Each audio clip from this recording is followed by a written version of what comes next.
referring to the bell tower on top of the Sunset Gap School.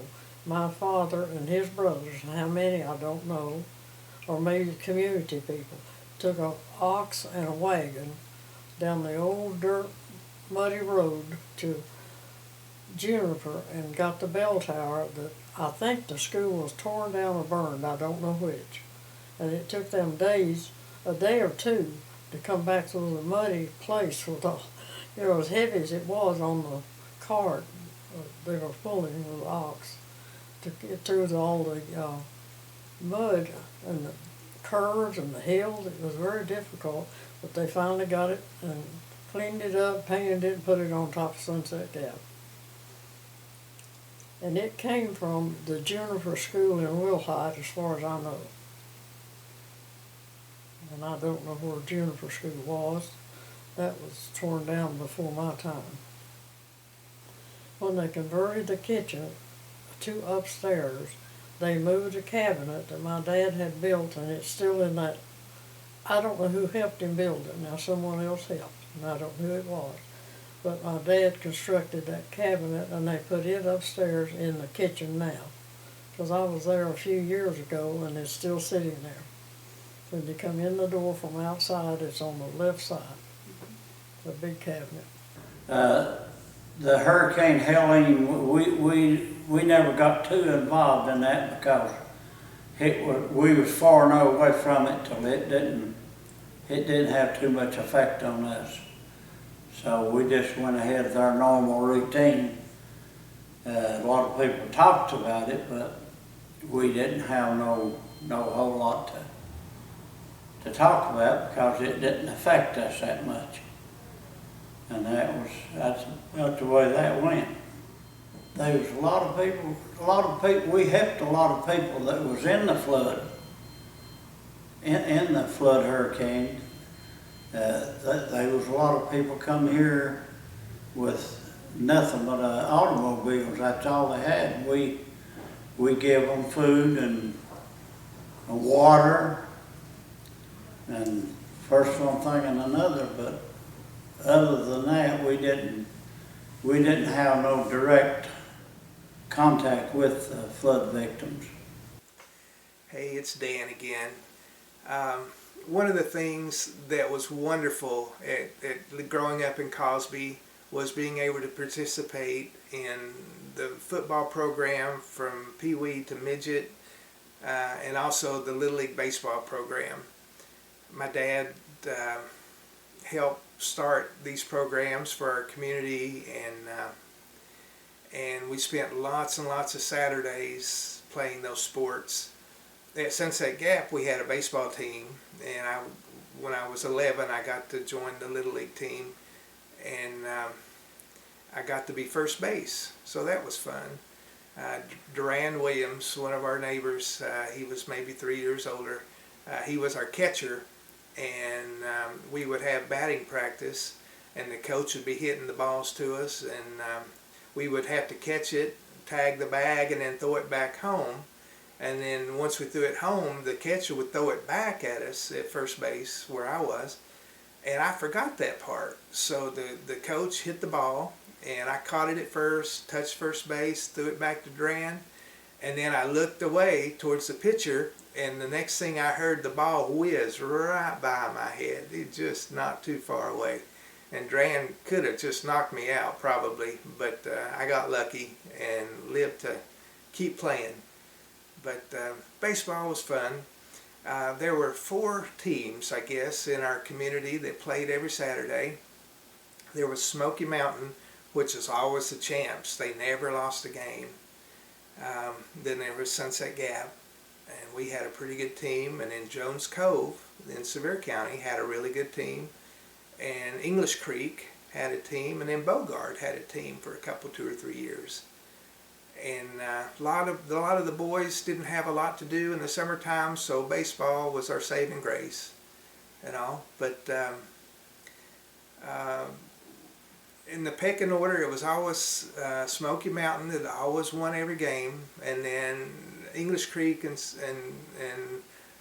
and Jones Cove and Sunset Gap would just split all the time, and Bogard was pretty good too and stuff. So we had a lot of fun.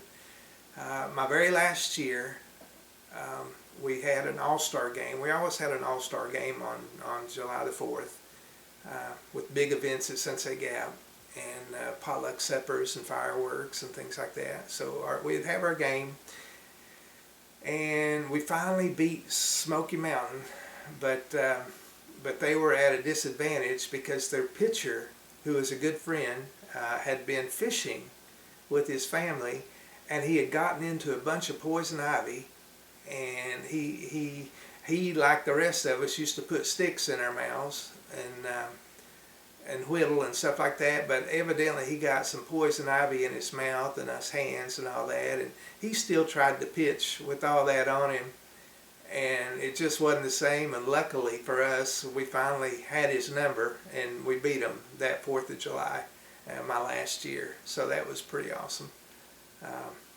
But Little League sports, baseball, was a lot of fun in the Cosby community.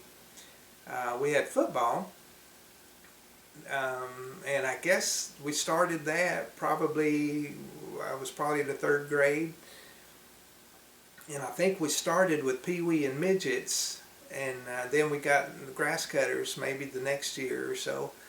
But we played about 4 years of that. In the first year, we never scored a point, and we just learned the basics of the game. And the second year, we scored 1 touchdown, which is wonderful. And then our 3rd year, we got better, and then our last year, we won the championship. So that was pretty cool. But all the guys worked together every year, and we got better and better.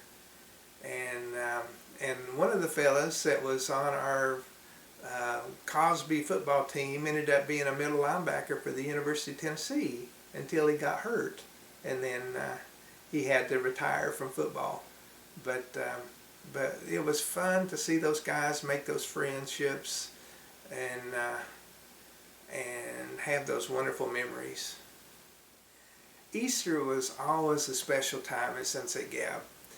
Dad was a minister, so we would always have a great program at church. And then after church, we would have games and activities. And one of those activities was a raw egg toss. And as a youngster, probably, I don't know, 12 or 13 or 14, we had pretty good luck with that against the adults. And it took me forever to figure out why we could beat those guys. And then once I became an adult, I realized the disadvantage that they had. So as a boy, we didn't have any rings on, and so we could catch the eggs, and our hands would be soft. But when the adults would try to catch the eggs, they would have their wedding bands on, and the egg would hit the wedding band, and it would break.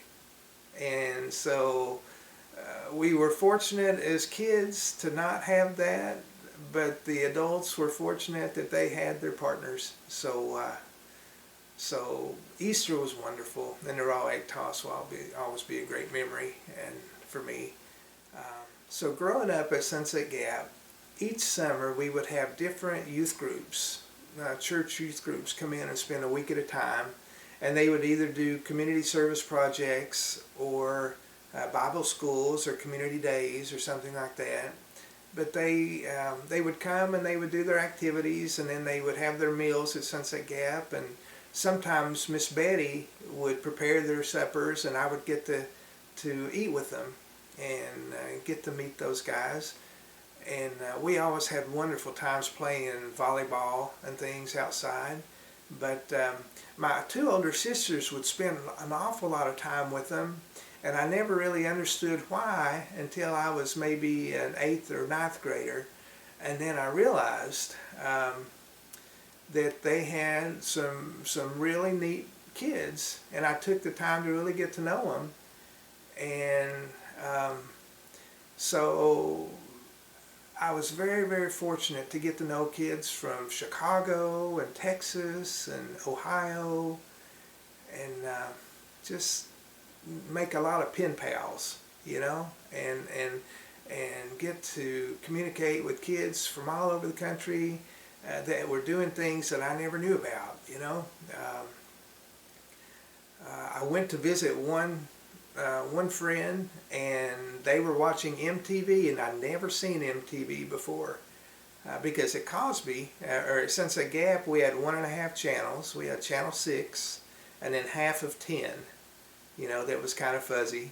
But so TV wasn't a big thing other than Walt Disney on Sundays or Wild Kingdom. We were pretty much outside riding bikes or playing baseball or playing in the creek or climbing trees or hiking or doing something else, visiting friends, stuff like that. But it was a good way. Probably one of the best ways to grow up. Since Hurricane Helene, a lot of groups, mostly from out of state, have come down to stay at Sunset Gap and then go out in the community to help people who have had their houses damaged. And one of the groups that came down is Mennonite Disaster Service. And some of the people who came with MDS are the Amish. At the time of this recording, they're still at Sunset Gap right now. And since the Amish don't drive automobiles, they have to have people to drive them around. And on this particular day, I went with my brother to pick them up from the work site back to Sunset Gap. After we got everybody loaded in the vehicle, my brother was driving, I was riding shotgun. There were 3 boys, 3 girls, and then 3 more girls in this van. They were probably of late teenage years, early adult years. And we discovered that the Amish speak a language other than just English. They speak Pennsylvania Dutch. To me, it sounds like a cross between German and English. And of course, the girls, they were in the back, they were saying things, and we noticed they would giggle and laugh to some of those things. So about halfway down Bogard Road, I just decided that the next time they start laughing, I'll just laugh with them. Now, I had no idea what they were saying at all, but that didn't stop me from joining them in the laughter. And I think they knew exactly what I was going to do. I think everyone knew what I was doing. And I was talking about songs with the boys that were up there, and I would ask them if they knew the hymn "Morning Has Broken." They didn't know it. So I whistled the first verse to them, and everyone in the back, they got quiet. They were just listening. It was very obvious that when I stopped whistling, they would start talking again, but when I would whistle another song, they would get quiet. So I decided I would have a little fun. I don't know how well this will be known to certain audiences, either right now or 50 years from now, but there is a song called "Never Gonna Give You Up" by Rick Astley, and for quite a while now, it has been well known on the internet for you play this song when you have tricked somebody, known as rickrolling somebody. For example, you have a internet link and you say, "Hey, this is probably the best thing I've ever seen. This is how you could do this." They click on it, and it's that song. Because the chorus of the song has lines like, "Never going to give you up, never going to let you down," etc. So the song is used in irony. So I decided I would whistle the chorus of the song. I went, and of course, it did not take my brother very long at all to realize what I was doing. They're like, what's going on? I just said, "It's an internet joke." I don't think they ever realized what I was doing, but I have successfully rickrolled the Amish. So a few years back, my 3 sons were helping me to build some displays to put in a display cabinet in the foyer at Sunset Gap. And as a part of that process, we did a lot of work on the history of Sunset Gap, and we identified some very important ministry outreaches for the center over the years. And I believe we did one on gardening, because the fathers of the students would plant gardens and the mothers of the student would can the food so that the kids would have something to eat when they came to school. So we did a gardening display, we did a display about the baseball team, we did a display about the Boy Scouts, about the quilting, about the weaving, and as part of that, we realized what a rich history Sunset Gap has of reaching out into the community, and part of that was the holiday celebrations. They did a big gathering at Christmas. We had a special service at Easter. I remember the Reverend Robert Davis, or Bob Davis, he would always get palm branches, live palm branches, for us to have for our Easter celebration. There was egg hunts, there were a big July 4th celebration. So the holidays at Sunset Gap were very special. And I remember one Easter celebration. They would have an egg hunt. They would have races, like sack races and three-legged races and games and egg tossing. And one of the highlights for me was the egg pecking contest. And I remember this one particular year, we were in elementary school, and Bob and Kay Davis had 3 children. They had Chrissy Davis, Becky Davis, and Danny Davis. And Danny Davis was my age. We were classmates at school. And this particular year, I wanted to enter the egg pecking contest. Now at that time there were no rules or restrictions. You just picked an egg that you had hard boiled and colored, and you used it in the contest. And that spring my dad had found a guinea's nest that our neighbor's guineas had stolen away in our pasture.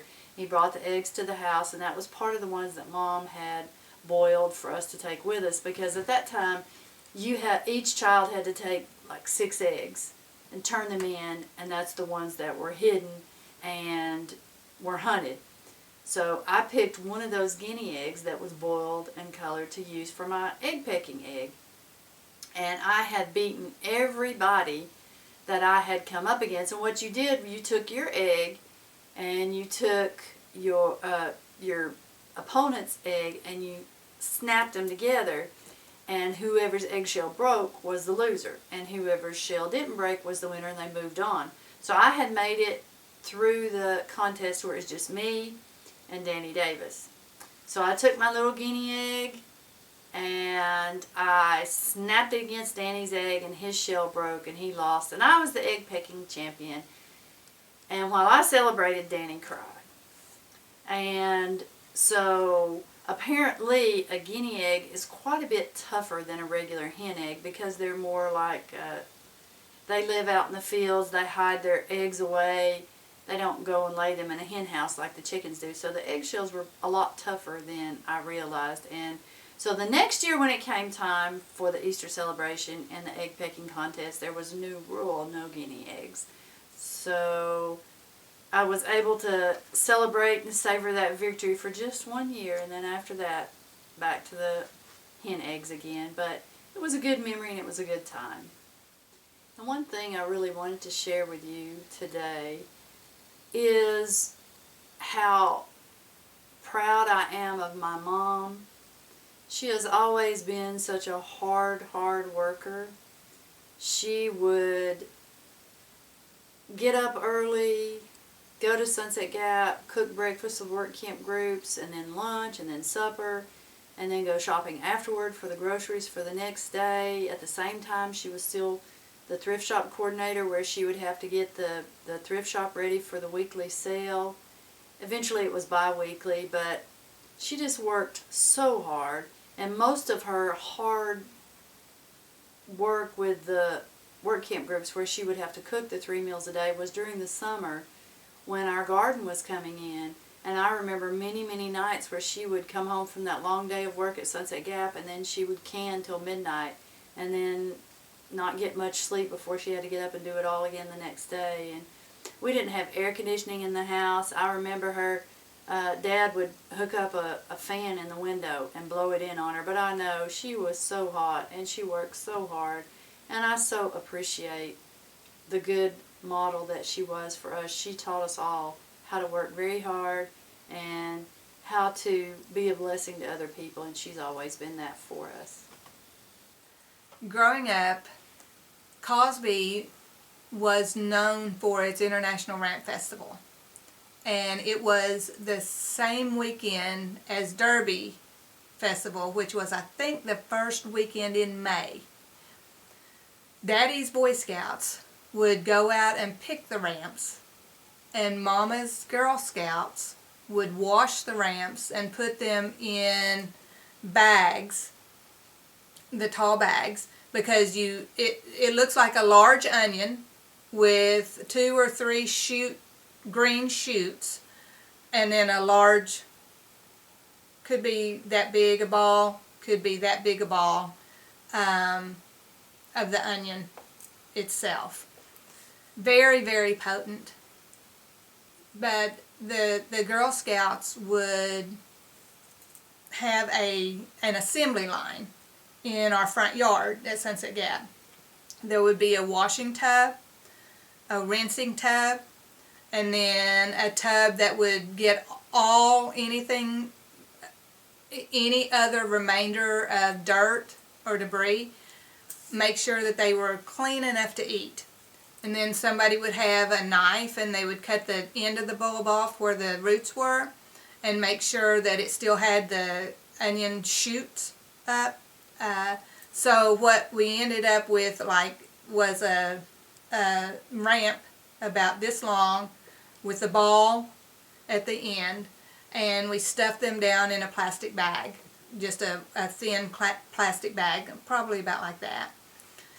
And there may be 3 to 5 ramps in a bag. And at the Ramp Festival, those could be sold. So, after the Ramp Festival, Cosby was notoriously known for kids bringing ramps to school, and if they were caught with them, they got sent back home, because the ramps had a aroma or odor, or whichever you want to use, whichever term you want to use there, but it was very, very potent. And so I can remember kids having to go back home because they had eaten ramps before they got on the bus in the morning, and it just wasn't allowed. It was like chewing gum, or it was like chewing tobacco or something like that back in the day.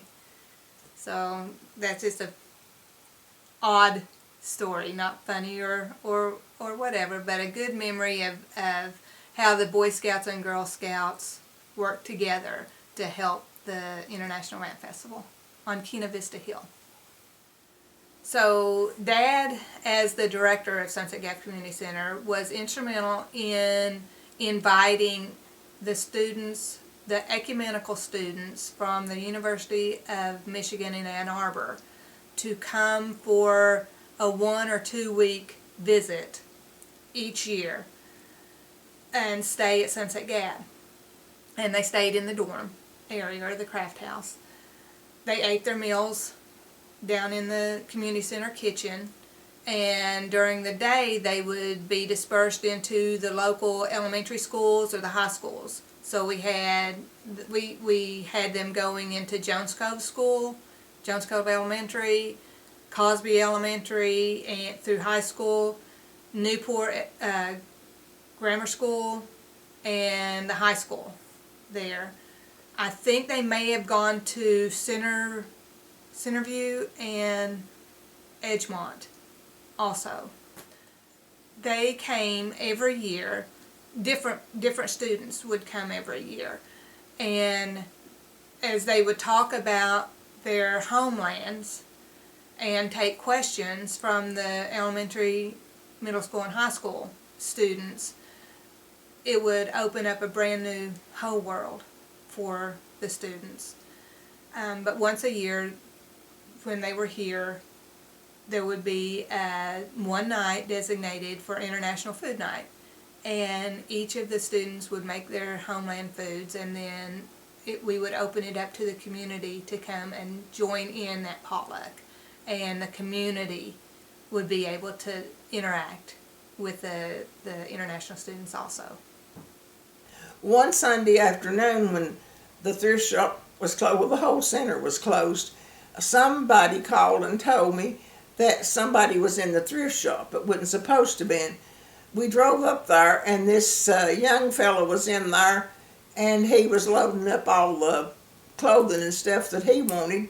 And when I wanted to make him leave, he pushed my sister down, and when he did, I picked up a child's little lunchbox and kept beating him, hit him till he went on out the door.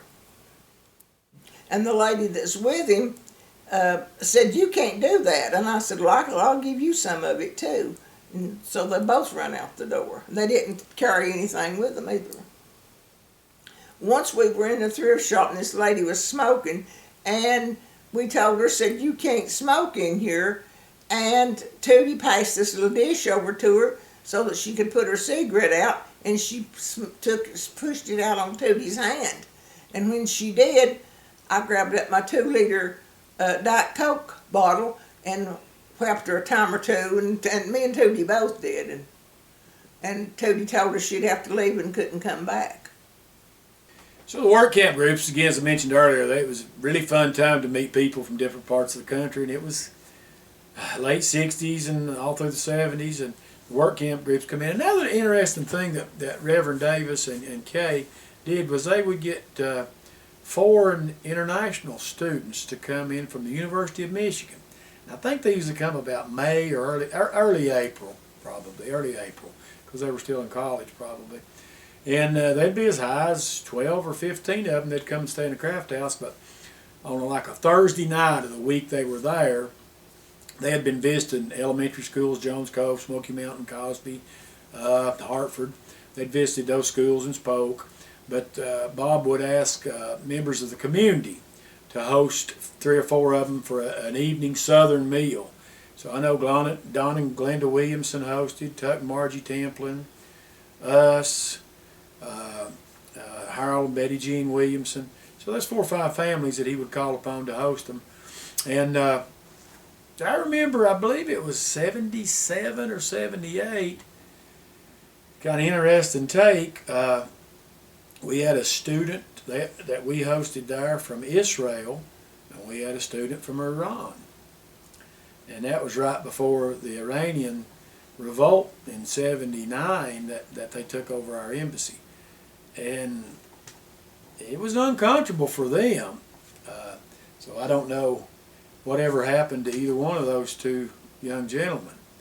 But I just think back on that, and that was just a year or so before that revolt in Iran. And you could tell that there was friction between them that night at our house. And Mama, she cooked usually a big fried chicken meal with mashed potatoes, peas, homemade milk gravy, homemade biscuits, and she'd make some kind of cobbler, peach or blackberry, whatever she had canned or frozen. And it was just a neat time to do that. Now, we would go out with the work camp group, or the staff, I call them, the permanent staff. They had swimming lessons every quick as school was out in June.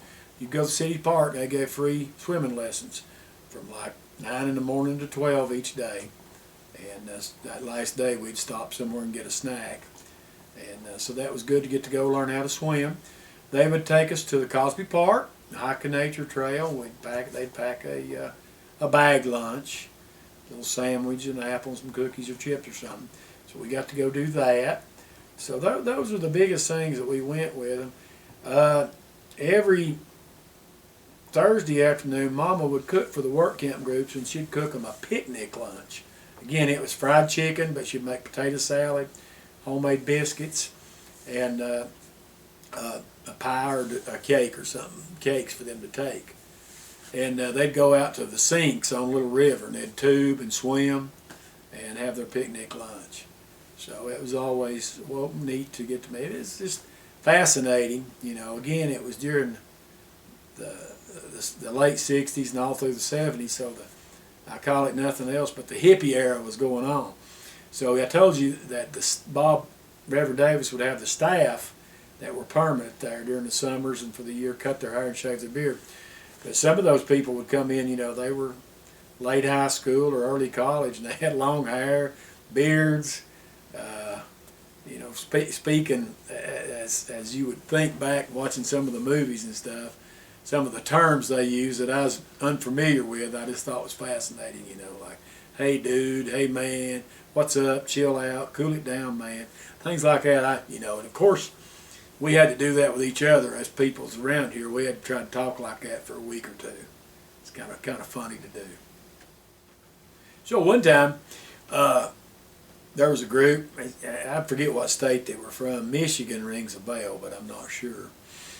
And or Ohio. And they wanted me to take them fishing. So I went fishing. We went down to Douglas Lake and fished Pigeon River. And we caught a few fish. During the conversation, I was probably 11 or 12. I'd tell them about raising tobacco. And they wanted to know about tobacco. And I said, well, we top the tobacco and then you got to sucker it. And they said, you top the tobacco? I said, yeah. He said, what do you do with the tobacco? Tops. I said, we just throw them on the ground. They said, can you dry them and smoke them? I said, well, I guess you could, but most of the time, they cure the leaves out and then they make cigars out of them. So that was about the time we were topping tobacco. So I saved a bag full and took to them. I don't know what they done with them. I think they had an ulterior motive, thinking it's something more like pot or marijuana. But I took those tobacco tops to them, the flowers. I don't know. That just stuck in my head all of a sudden. I remembered that they wanted to dry those tobacco tops and smoke them. Always interesting to look back on the holidays that you had at Sunset Gap. We always had a big Christmas program, and Santa was there, and gave away gifts to all the kids. Everybody got a big stocking filled with apples and oranges and candies and nuts, and that was neat. And Easter, every family that come to Sunday school, Bob and Kay had purchased the white peace lilies, and every family got one. And they'd have a sunrise service. And Palm Sunday, the week before, Bob would go out and buy palm fronds. I guess they come from South Carolina or Georgia, and everybody got one or two. Every person got one. You could wave them. So those were neat. But the 4th of July was always a big deal. We'd have an all-star game in baseball. The all-stars would play the #1 team at the time, and so that was big. I remember Grandpa Walt. Or Uncle Walt. He would referee. He'd umpire the bases. He's out there in a long sleeve shirt and that big felt hat, and he'd give the 2 thumbs if somebody was out, or he'd go safe. And he was late 70s, getting close to 80 then, I guess 80.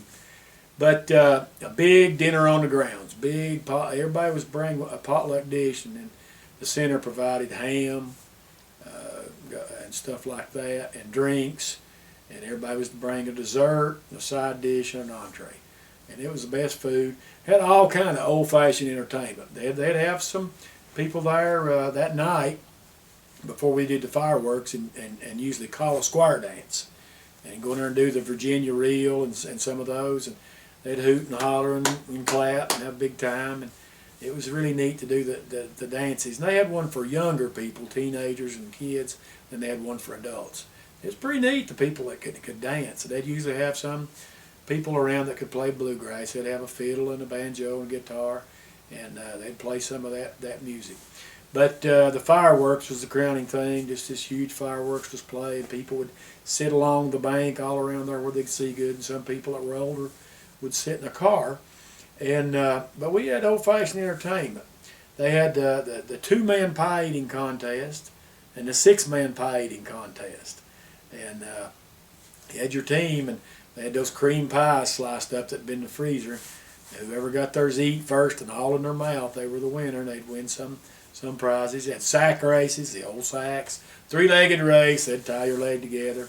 People would be following. Wheelbarrow race. They'd have a dash. You had to run down and touch a pole down there at the edge of the field next to Vernal and Thelma's and run back. And then they'd blindfold you and put you back to back, and you had to walk sideways until you heard the whistle. When the whistle, you had to stop where you were and come back. So whoever had went the farthest was at that time blindfolded without losing contact. If you lost contact, you had to stop and get back in contact. So that was neat. A couple times they had the balloon thing where they threw a balloon toss. If you hit the end of your fingers, it would pop. It was filled with water. And they did an egg toss. They usually did that at Easter, but they'd do it then too. And a lot of times the young people would win and everything. And it was interesting to see who got the egg splashed all over them. Remember Mama one time, they was pretty far apart. Her and it may have been Ain't Mary Helen or Ain't Vivian, but the egg busted on Mom. They went all over.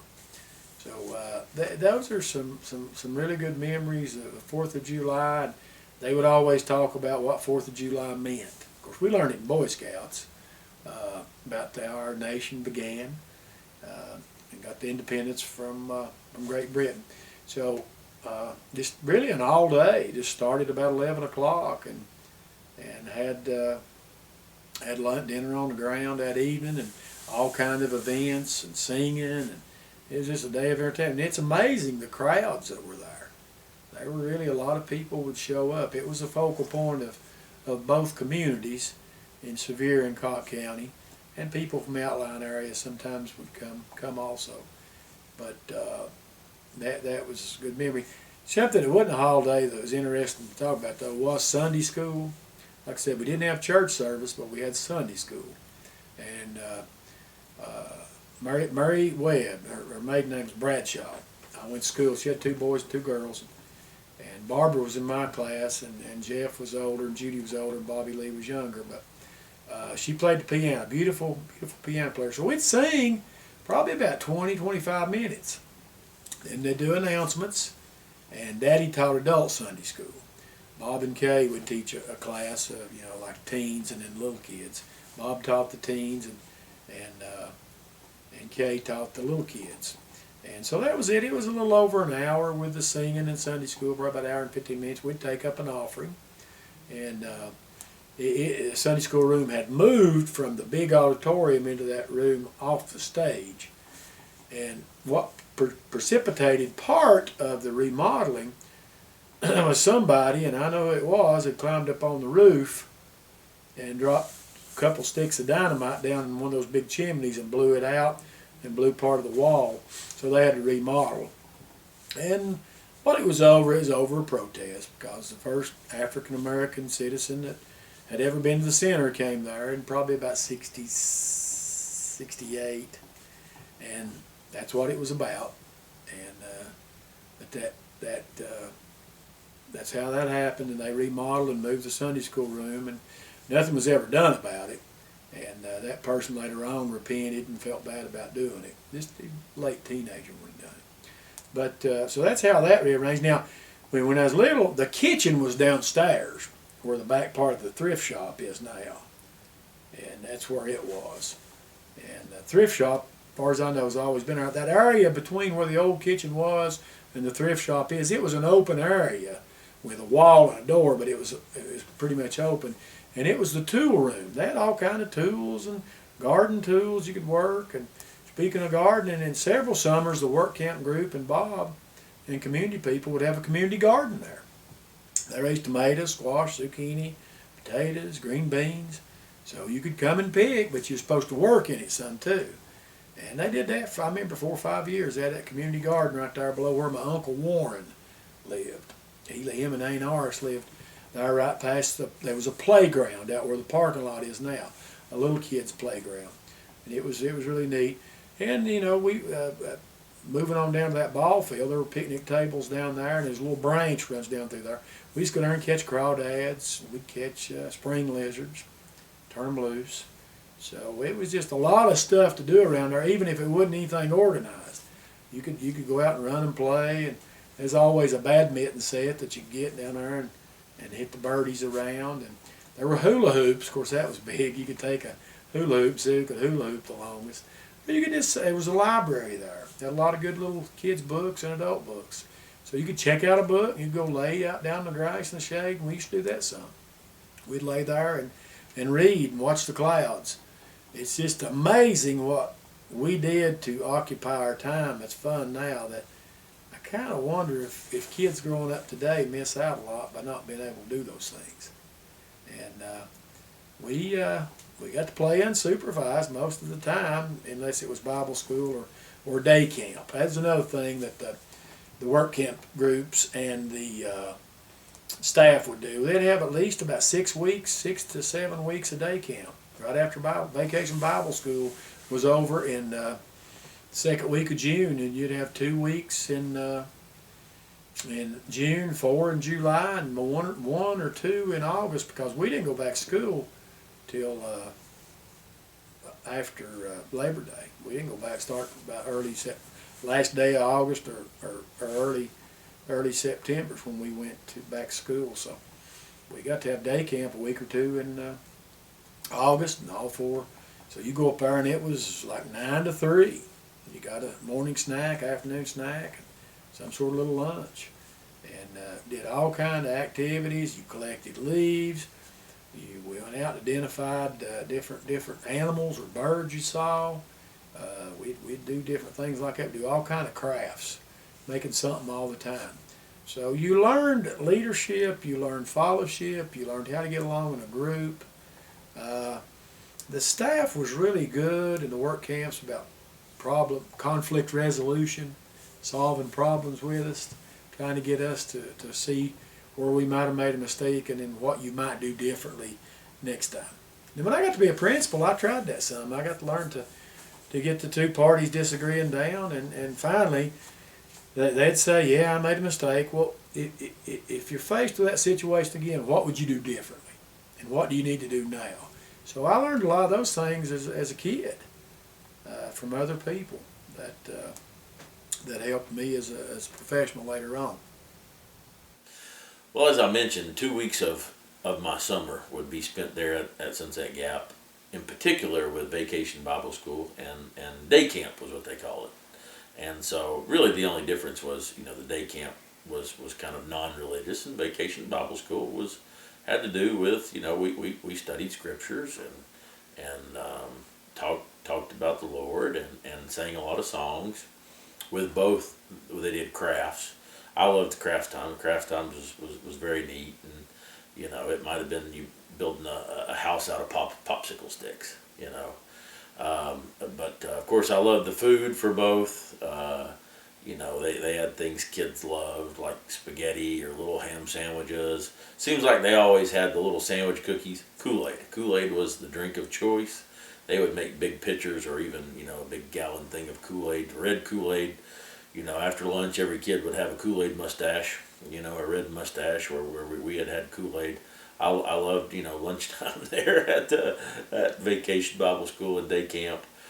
I still remember, several of the songs we sang. I'm not much of a singer, but I still remember some of those that we sang and things like that. And so with both, it was great. Of course, we would go outside and play games. Usually, maybe right before lunch, you'd go out and play games because it would be during the summer. So before it would get hot, they would go out and play games. That way you could come back in and cool off for lunch. And then a lot of times you might have something indoors to do, after lunch or craft time or something like that. But can remember some of those same work camp people coming back year after year. Names, I'm getting older now, but names have faded in my mind's eye a little bit.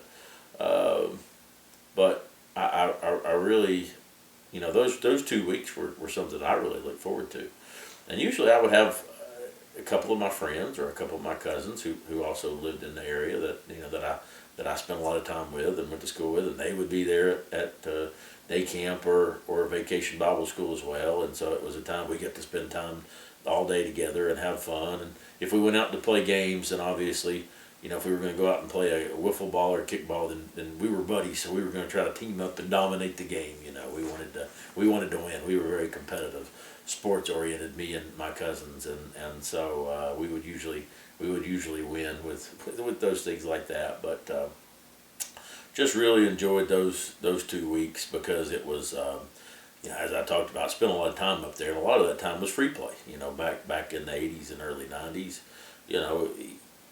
probably something that I wouldn't have let my kids do at that age, but that was kind of how things were back then. I was allowed to roam around, and nobody was really going to look for me. They assumed I was okay, and I probably was, And so, but that was nice those 2 weeks because it was structure. There was activities. There was things to do, and of course there was more people around too.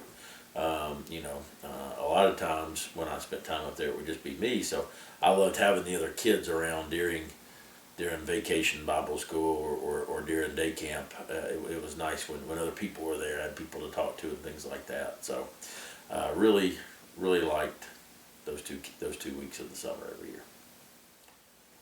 So one of my favorite events every year, of course, was the Easter egg hunt. Easter was a great time, and of course it is a great time. we get to celebrate the rebirth of our Lord Jesus Christ. Now, when I was little, though, I enjoyed all of the candy and the games and the things like that. And of course, where we always went was Sunset Gap. We the Saturday, they always had their egg hunt, almost always on the Saturday before Easter. So it was just a great weekend. We might spend Friday night, usually at my grandmother's house, dyeing eggs. We would dye eggs, and then we would go to the egg hunt on Saturday, which was a big to-do. You got to hunt the eggs, and of course, it was always a competition. I think I've mentioned a couple of times my cousin Scott, who was my cousin and one of my very best friends that grew up together, and we're still friends today. We would be in competition to see who could get more eggs or who could get the prize egg. They would always have a big plastic egg that might have, a dollar bill in it or something special like that. And you'd have, but now we were competitors in the egg hunt, and we were partners in the other events. So they had a raw egg toss every year. And, what you would do is you'd start pretty close together, maybe 3 or 4 feet apart, and you had a raw egg and you'd toss it to your partner. Now, one line would stay in place, and the other line, after every toss, a successful toss, then that line had to take a step back. And so the idea was, whoever was the farthest apart, and their egg stayed intact. Well, you'd get pretty far apart. You might get 15, 20 yards apart, and that's a long way to throw a raw egg. And it was always hilarious because, some people's coordination was not as good as others. They might wind up catching that raw egg on their face or their chest. So, there were oohs and ahs and big bursts of laughter with the raw egg toss. But it was always, we won. We won quite a bit. Of course, I played, sports, and so did my cousin, and we were both pretty coordinated.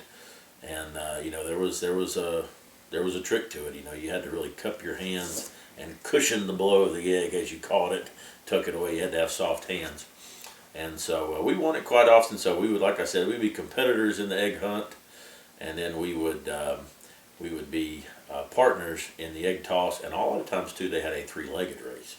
And if you know the 3-legged race, you tie your inside legs together, and we took pride in trying to win that thing, too. So we were very competitive, and we wanted to win those other events. But there would be, good food and candy and games. I mean, that's good stuff kids like, right? And you get to see your buddies, and it was so much fun. And then, Sunday morning, you went to church and celebrated what Easter's really about. But growing up, loved Easter weekend, and of course, that revolved around, Jesus and our family and the good times we had at Sunset Gap, which was so. I'm thankful today for the adults, some of which were family and some of which worked at the center and other volunteers in the community. So thankful for all those people that put on those events and gave me such great childhood memories.